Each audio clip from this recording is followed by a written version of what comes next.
မင်္ဂလာပါမြန်မာ platform ရဲ့တနေ့တာသတင်းများစူးစီးတင်ဆက်မှုစီစဉ်ကနေကြိုဆိုလိုက်ပါတယ်ကျွန်တော်ကတော့ဒီနေ့အတွက်သတင်းတွေကိုတင်ဆက်ပေးသွားမယ်တင်ပြအောင်ပါဒီနေ့အတွက်တင်ဆက်ပေးခြင်းတဲ့သတင်းကောင်းစဉ်တွေကတော့ NLD ပါတီဆိုရတဲ့သမရနေရာမှာလက်ရှိသမရဦးဝင်းမြင့်ကသူနဲ့ရှင်ပြိုင်တဲ့သူတိုင်းပေါ်အသာစီးရနေတဲ့ဆိုတဲ့သတင်းမြန်မာနိုင်ငံတွင်ကိုဗစ်ဖြစ်ပွားမှုနဲ့ရန်ကုန်တိုင်းမှာယောဂဖြစ်ပွားမှု80%ကျော်ရှိတယ်ဆိုတဲ့သတင်းတရုတ်လုပ်ငန်းရှင်တူမှကလေးငယ်များအားညှဉ်းပန်းနှိပ်စက်ကစေခိုင်းမှုများရှိကြောင်းသတင်းထွက်ပေါ်မှုကြောင့်တကုံစိတ်ကမ်းမှာလူစုလူဝေးဖြစ်ပေါ်ခဲ့တဲ့ဆိုတဲ့သတင်းမန္တလေးမှာတရက်လျင်လူဦးရေ1000မှ1500အထိကိုဗစ်ရှိမရှိစစ်ဆေးနိုင်တဲ့နိုင်ငံတကာစစ်မီတက်ခွဲကန်စတင်ဖွင့်လှစ်တဲ့ဆိုတဲ့သတင်းကြိုက်ထူမြို့မှာကိုဗစ်ကူးစက်မှုများပြားလာခြင်းကြောင့်ချက်ထီဦးစီရီတော်တို့တက်ရောက်သည့်ခြေလျင်တောင်တက်လမ်းကိုပါခိတ္တပိတ်ထားတဲ့ဆိုတဲ့သတင်းအောက်စဖို့တက်သို့ကိုဗစ် -19 ကာကွယ်ဆေးကတက်ကြီးရွယ်တွေမှာအလားအလာကောင်းတွေတွေ့ရတယ်ဆိုတဲ့သတင်း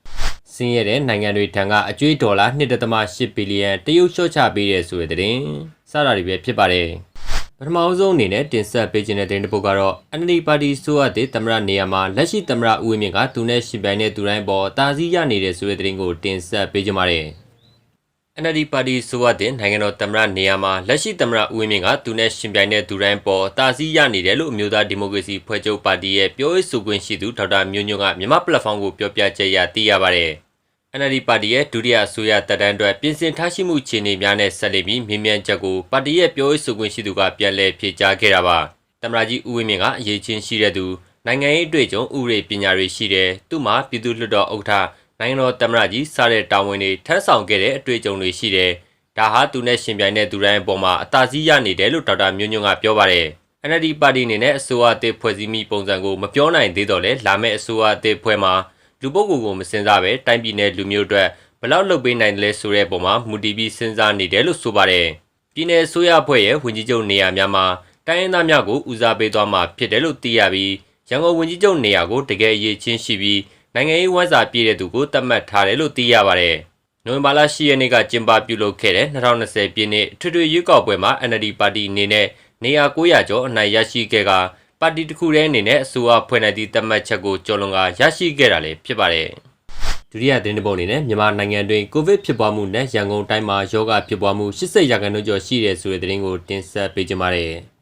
မြန်မာနိုင်ငံမှာကိုဗစ် -19 ယောဂဖြစ်ပွားမှုနဲ့လက်ရှိချိန်ထိရန်ကုန်တိုင်းတွင်ယောဂဖြစ်ပွားမှုသည်80%ကျော်ရှိတယ်လို့ရန်ကုန်တိုင်းပြည်သူ့ကျန်းမာရေးနဲ့ကုသရေးဦးစီးဌာနမှဒုတိယညွှန်ကြားရေးမှူးချုပ်ဒေါက်တာထွန်းမြင့်ရဲ့ပြောပြချက်အရသိရပါတယ်။ရန်ကုန်တိုင်းတွင် COVID-19 ကာကွယ်ထိန်းချုပ်ကုသရေးလုပ်ငန်းများဆောင်ရွက်နေမှုနဲ့ပတ်သက်ပြီးတိုင်းဒေသကြီးပြည်သူ့ကျန်းမာရေးနဲ့ကုသရေးဦးစီးဌာနမှဒုတိယညွှန်ကြားရေးမှူးချုပ်ဒေါက်တာထွန်းမြင့်ကပြောကြားခဲ့တာဖြစ်ပါတယ်။ရန်ကုန်တိုင်းမှာပိုးတွေ့လူနာ9000ကျော်ရှိပါတယ်။ဒီထက်ကသေဆုံးမှုဆိုရင်လည်း1400ပတ်ဝန်းကျင်လောက်ရန်ကုန်တိုင်းထဲကဖြစ်ပါတယ်။လူနာပေါင်း9000ကျော်ဟာမြန်မာတိုင်းနိုင်ငံလုံးကိုဗစ်ဖြစ်ပွားမှုရဲ့80%ကျော်ကရန်ကုန်တိုင်းကဖြစ်တယ်လို့၎င်းကပြောပါတယ်။ရန်ကုန်တိုင်းတွင်မှာကျန်းမာရေးနဲ့အောက်စားဝန်ကြီးဌာနမှကိုဗစ်ကုသရေးဌာနအဖြစ်ဆောင်ရွက်နေမှုသည်18ခုရှိပြီဖြစ်ကတမတော်ဘက်မှလည်း9ခုဖြင့်စုစုပေါင်း24ခုထိတိုးချက်ဖွင့်လှစ်ထားတယ်လို့သိရပါတယ်။ကိုဗစ်ရောဂါကူးစက်ခံရပါကရုတ်တရက်သေဆုံးနိုင်တယ်လို့ရောဂါသက်သာကောင်းမွန်ပါကလည်းနာတာရှိရောဂါနေပြင်ကျန်ရှိနေနိုင်ကပြည်သူများအနေနဲ့ကျန်းမာရေးဝန်ထမ်းများနဲ့အတူပါဝင်ပူးပေါင်းပြီးလိုက်နာခြင်းဖြင့်ကိုဗစ်ရောဂါကိုကျော်ဖြတ်နိုင်မှာဖြစ်တယ်လို့ထည့်သွင်းပြောဆိုခဲ့တာလည်းဖြစ်ပါတယ်။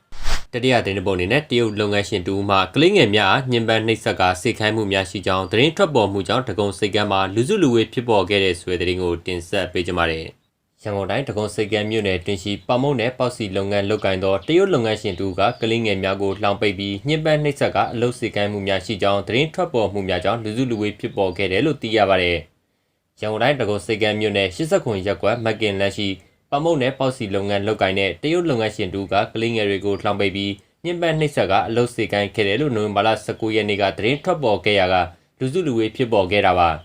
ထို့သောသတင်းများထွက်ပေါ်ခဲ့ခြင်းကြောင့်ရက်ကွက်နေပြည်သူလူထုများကအဆိုပါလုပ်ငန်းလုပ်ကိုင်လျက်ရှိသည့်နေအိမ်ရှိမှလူစုလူဝေးဖြစ်ပေါ်ခဲ့ပြီးနောက်ထိုလုပ်ငန်းမှာကလေးငယ်များကိုရဲတပ်ဖွဲ့ကခေါ်ယူထိန်းသိမ်းပေးထားတယ်လို့ဆိုပါတယ်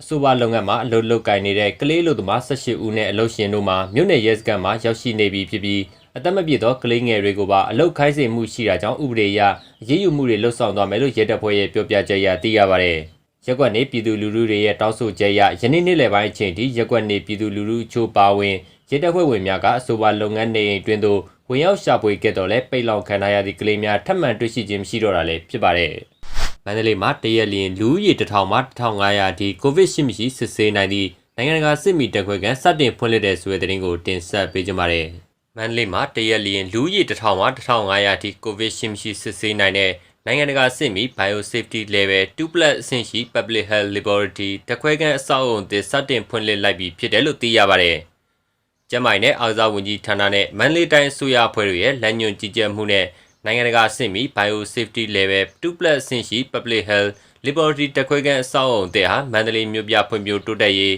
ရမုံငွေရှာဖွေရေးကော်မတီမှဆောက်လုပ်လှူဒန်းခဲ့ရာအဆောက်အုံသစ်ဖွင့်ပွဲနဲ့လွှဲပြောင်းပေးရပွဲကိုယနေ့နိုဝင်ဘာလ20ရက်နေ့မနက်ပိုင်းကကျင်းပခဲ့တာပါ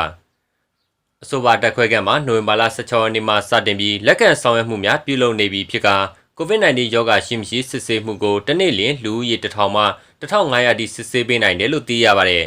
မန္တလေးမြို့မှာယခုဖွင့်လှစ်လိုက်တဲ့ Biosafety Level 2+ အဆင့်ရှိ Public Health Laboratory အားငွေကျပ်သိန်းပေါင်း12000အကုန်ကြခံဆောက်လုပ်လှူဒန်းထားတာလည်းဖြစ်ပါတယ်။ကြိုက်ထုမြို့မှာကိုဗစ်ကူးစက်မှုများပြားလာတာကြောင့်ကြိုက်ထီယိုစီရော်တို့တက်ရောက်သည့်ခြေလျင်တောင်တက်လမ်းကိုပါခိတ္တပိတ်ထားတဲ့ဆိုတဲ့သတင်းကိုတင်ဆက်ပေးကြပါမယ်။မွန်ပြည်နယ်ကြိုက်ထုမြို့မှာ COVID-19 ကူးစက်မှုများပြားလာတာကြောင့်ကြိုက်ထီယိုစီရော်တို့တက်ရောက်သည့်ခြေလျင်တောင်တက်လမ်းကိုပါခိတ္တပိတ်ထားတယ်လို့ကြိုက်ထီယိုကောပကအဖွဲ့ဝင်ဦးထွန်းမြင့်ကမြန်မာပလက်ဖောင်းမီဒီယာကိုပြောပါတယ်။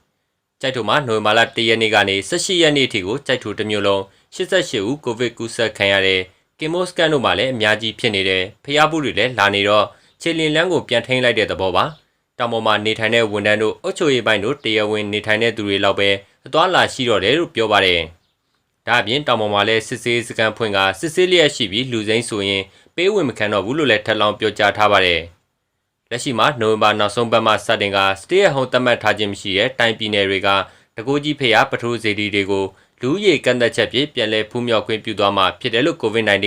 ကာကွယ်ထိန်းချုပ်ကုသရေးမြို့သားစင်ဘိုကော်မတီစီဝေကထုတ်ပြန်ထားတာလည်းဖြစ်ပါတယ်။ဆက်လက်ပြီး Oxford တက္ကသိုလ် COVID-19 ကာကွယ်ဆေးကတက်ကြီးရွယ်ဦးတွေမှာအလားအလာကောင်းတွေတွေ့ရတဲ့ဆွေသတင်းကိုတင်ဆက်ပေးကြပါမယ်။ပြည်ထောင်နိုင်ငံရဲ့ Oxford တက္ကသိုလ်နဲ့ဆေးဝါးထုတ်လုပ်ရေးကုမ္ပဏီ AstraZeneca တို့ပူးပေါင်းထုတ်လုပ်ထားတဲ့ COVID-19 ကာကွယ်ဆေးကအသက်60ကျော်နဲ့80ကျော်အရွယ်တက်ကြီးရွယ်ဦးတွေမှာတန်ဆွမ်းတဲ့ကိုယ်ခံစွမ်းအားတုံ့ပြန်မှုဖြစ်ပေါ်စေတယ်လို့တွေ့ရှိခဲ့ရပါတယ်။ကာကွယ်ဆေးကိုမိမိသဘောဆန္ဒလျောက်ပါဝင်စမ်းသပ်ခံသူ960မှာဒုတိယအဆင့်ထိုးနှံစမ်းသပ်ခဲ့မှုရလဒ်တွေဟာအတက်စရာဖြစ်ကြောင်းသူတေသီတွေကလက်ဆက်ဆေးပညာဂျာနယ်မှာပြောထားပါတယ်။ Oxford တက္ကသိုလ်နဲ့ AstraZeneca တို့ရဲ့ကာကွယ်ဆေးကိုပုံမှုများပြတဲ့လူဦးရေနဲ့လည်းတတိယအဆင့်နေဖြင့်နောက်ဆုံးဆင့်ဖြင့်စမ်းသပ်မှုတွေလှုပ်ဆောင်နေပါတယ်။ပြည်ထောင်စုရက Oxford တက္ကသိုလ်နဲ့ AstraZeneca တို့ပူးပေါင်းထုတ်လုပ်တဲ့ COVID-19 ကာကွယ်ဆေးတန်100 Pfizer နဲ့ BioNTech တို့ရဲ့ကာကွယ်ဆေးတန်40နဲ့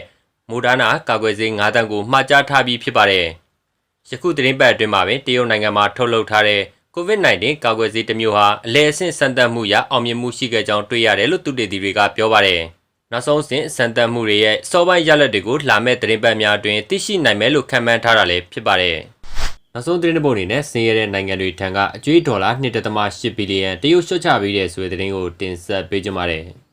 G20 မူရဖွံ့ဖြိုးဆဲနိုင်ငံတွေကိုစုစုပေါင်းအမေရိကန်ဒေါ်လာ1.1ဘီလီယံတန်ကြေးရှိတဲ့ကျွေးမြီတွေလျှော့ချပေးခဲ့ကြောင်းတရုတ်ဘဏ္ဍာရေးဝန်ကြီးလူခွန်ကတောက်ကြနေ့ကထုတ်ပြန်ပြောကြားသွားပါတယ်။ဒီပမာဏဟာ G20 အဖွဲ့ဝင်နိုင်ငံတွေနဲ့အမြင့်ဆုံးကျွေးမြီလျှော့ချပေးမှုဖြစ်တယ်လို့သိရပါတယ်။ COVID-19 ကူးစက်ရောဂါကြောင့်ဆင်းရဲတဲ့အာဖရိကနိုင်ငံတွေဟာစီးပွားရေးကျပ်တဲနေပြီးနောက်ထပ်အကျွေးမြီကျပ်တဲတွေနဲ့ရင်ဆိုင်နေရတာလည်းဖြစ်ပါတယ်။ဒီအတွက်စီးပွားရေးပြဿနာတွေဖြေရှင်းဖို့ G20 ကျွေးမြီချပေးမှုဆိုင်းငံ့ခြင်းအစီအစဉ် DSSI ထက်ရေရှည်ကူညီတွေလိုအပ်နိုင်ပြီးယင်းနှိမ့်မြုပ်နှံမှုတွေဆက်လက်ပေးသွားမယ်လို့လူကပြောကြားသွားပါတယ်။တရုတ်နိုင်ငံရဲ့အကူအညီပေးရေးအဖွဲ့တစ်ခုဖြစ်တဲ့တရုတ်နိုင်ငံတကာဖွံ့ဖြိုးတိုးတက်မှုပူးပေါင်းဆောင်ရွက်ရေးအေဂျင်စီ CIDCA နဲ့တရားဝင်ငွေချေးပေးတဲ့တရုတ်သွင်းကုန်ပို့ကုန်ဘဏ်တို့ကနိုင်ငံပေါင်း23နိုင်ငံကရစရာရှိတဲ့စုစုပေါင်းအမေရိကန်ဒေါ်လာ1.353တန်တန်ကြေးရှိတဲ့ကျွေးမြီတွေကိုဆိုင်းငံ့ပေးလိုက်ကြောင်းဘဏ္ဍာရေးဝန်ကြီးဌာနကwebsite မှာဖော်ပြသွားတာလည်းဖြစ်ပါတယ်။ဟုတ်ကဲ့ပါကျွန်တော်တို့ရဲ့တနေ့တာသတင်းများစူးစီးတင်ဆက်မှုစီစဉ်ကိုတင်းလာနေမှာတောက်ကြနေသည့်ညနေ6:00နာရီခွဲအချိန်မှာတင်ဆက်ပေးနေပါတယ်။ကျေးဇူးတင်ပါတယ်။